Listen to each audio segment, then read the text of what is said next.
Right, part 3. Been ages about part 3, innit? In fact, the last time was Langley Park, I think. Long time ago. Seems like a different planet, that. Well, actually, it is a different planet. So I hope you enjoyed that little fast digression on texturing and preparing high-res models, right? Way and way. I can't say strongly enough to basically not some of the model of a detail, for God's sake, treat it in 3 stages. That's been known in the industry for a long time. It doesn't make it in the books, doesn't make it in the articles, there's too many people who don't want you to know it, basically. Alright, it's the trick. Somebody once said, there's no tricks in 3D. In fact, it was one man, particularly well known pain in the arse in 3D, but anyway, on forums anyway, and I thought, you know something, he's wrong. There's a lot of tricks, just you don't find out about them. And funny enough, the higher you get up the tree, the more of these nice little tricks and tips and things you never think of normally, you find out about. Oh, I'm out of breath. So I make sure, every now and again, I'll throw some in your direction. Those people that watch this, you get a little reward, you know. There you go, it's my way of rewarding you. Try to make sure the knowledge isn't just kept amongst the elite at the top. Alright. As I've said before, I'm like the Ross Perot, right? I'm the outsider. I'm the guy who lives in the middle of nowhere, like a lot of you that watch this, right? I have no vested interest either way in, you know, the top of the industry. I speak for me and me alone, right? What I say is, I don't say that my way is the only way or that I'm some sort of bleeding guru. I'm not. I call it as I say it. People around here do. We do it all the time. I know some people find it really annoying. They think I'm big-headed. I'm not big-headed. The trick is not knowing how much you know. It's knowing how much you don't. Right? Once you know what you don't know, you can put that right. But never assume because, like, I know, as I say, I know ZBrush inside out, right? It doesn't mean I know everything. There's a lot of weak areas in my skill set,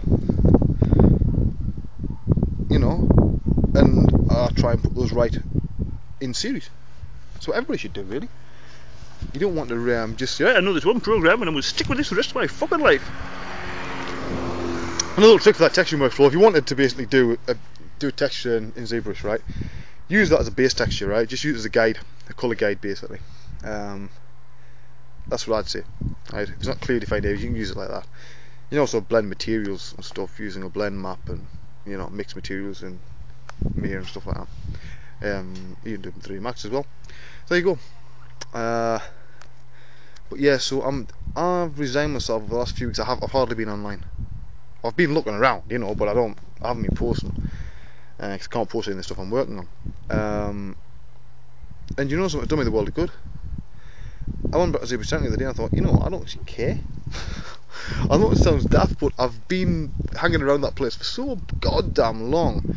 And you realise there's a lot of vested interests, right? Whether it's Pixelogic or any other firm on the planet, they've all got the vested interest, right? Once you realise that your vested interests, you know, for those firms are the big guys, right? The guys that work at the uber big firms, and no matter how many DVDs, books, or freaking fantastic models you do, you're not going to matter one hape or change anybody's mind. It makes you realise, what am I bothering doing here? You know what I mean? So now, I've done a few sort of models for me, but you won't see them. You know, there's things that I might keep for quite a while and just sit and fiddle around with. I know some people think, well, wait a minute, if you know this fantastic workflow, why do you never do it? Well, I do. This is what I do for clients. I keep saying time and time again, the stuff I post online is my doodles on the night time. It's what I do to relax, right? After working on this shit all day, sometimes you just want to unwind, and that's how I unwind. Now, call me an idiot, but my idea of relaxing is not waiting for 35 minutes for a fucking 4K light map to bake, right? Neither is my idea of fun looking around for zillions and zillions of reference images and photographs, right? Helicopter up there. See if you can see it. It'll probably come past this tree in a minute. There he goes. Probably, I don't know if you can make it or not. There you go, anyway.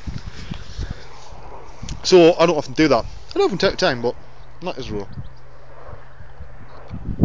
That may change soon though, because I've got a point to prove, put it that way. time it is. Got 5 minutes yet. I've got a point to prove to people. You could see I'm sick of being marginalised. I've achieved a lot, right? I'm the only man to have released more than one disc for Mudbox. I'm the only man to release DVD, you know, like one of 2 men, sorry, to release DVDs on ZBrush and Mudbox. One of only 3 men to write a book, and I'm the writer of the longest and most in-depth book of the whole fucking lot. You know, I've achieved a lot. I've come up with a lot of standard workflows you can see all over the place. I've also been the first to document many workflows, like using rendering out passes and ZBrush, stuff like that, which you'll see in at least one of the books. You know, so I suppose it's time for me to say I'm taking no prisoners anymore. Why should I? You know, I'm quite comfortable with who I am and where I am in the industry, but that doesn't mean I'm prepared to be treated like shit from anybody. I'm not about to be marginalised because it's somebody else's vested interest. Neither am I about to be marginalised so they can sort of keep me coming up with tips and tricks that they then put in their own pipelines and stuff, and I don't see a damn penny. So that's one of the reasons, one of the many reasons for doing free stuff. I'm giving it to everybody. You don't have to buy anything. All it'll cost you is download time. Simple as that. Or watching or reading time. You know. It's as I say, it's my way of sticking 2 fingers up at a lot of the people who have been a pain in the arse that I can't talk about.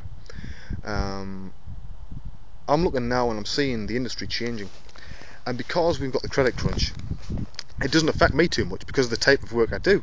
I'm fast, right? That's why my big thing is I'm fast. I come up with new workflows and I know both major sculpting applications exceedingly well, right? That's my selling point, right? It won't affect me too much. But other guys are noticing that they can't get the freelance work they used to.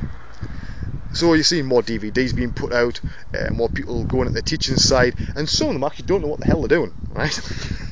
I see some fundamental mistakes and some stuff, but you see them coming up with something, you think, no, that's actually fucking wrong, like, that's way wrong, but I don't correct them because, 1, why should I? They're the ones that are claiming to know everything, and 2, well, they only just create credit for it anyway.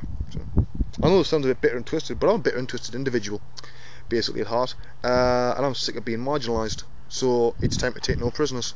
Simple as that. See what time it is. Oh, 3 minutes. So I've rattled on this one. I'm going to get back in a minute and I'm going to get another few miles to walk and then just call it a day on the work side. Probably, unless I suddenly get this uber urge to go and do stuff. But once I get this Doctor Who stuff out of the way, I'll be a happy man. Let's put it this way, there's nothing more soul destroying for a creative person, especially a digital sculptor who's creative, you know, comes up with their own designs like I do, than being told you must exactly match to existing footage probably one of the worst creature costumes in the history of Doctor Who. Alright? Now, I won't be putting this on my site when I'm finished. Not because it's not well done, because I've spent a long time exactly matching some very small 480 line, you know, photographs about the size of a postage stamp, and it took a long time. A lot of questions, but the trouble is, if you don't know Doctor Who and you don't know the history of it, people think it's my design. And I'll get told I'm shit, right? So I'm not going to show people that one. You'll see eventually. It'll be on, you know, I'm not sure it's getting shown on television or it's going straight to DVD or what, but you'll see it eventually if you want to, you know. It all depends. Once I've done my bit, it depends on the people rendering it out and people animating and stuff like that. And it's perfectly possible that you could ruin it at that stage, isn't it? But I've done my bit, got my paycheck, you know what I mean, or I will do soon. Anyway, it is about a minute ago. Time for me to go and have a little walk back. Now, I hope that texturing workflow has been useful for you. There you go. What do you got to lose? I would say to those of you who haven't already, think about upgrading to a 64-bit operating system. Alright? I've had no problems with Vista 64, not one at all. Right? Was surprised. I expected it to be a nightmare. Vista runs great if you've got a really good machine. Right? The better your machine, the better it runs. I've got a good machine at the moment, runs fine. So that would be my tip if you can afford it, right? If you can't, well, I've worked on crap machines most of my 3D life, so I can relate, right? Right, I'll see you all next time. Hope you'll have an absolute date for the book by then. Right, see ya. Have a go at that texturing thing. Bye bye.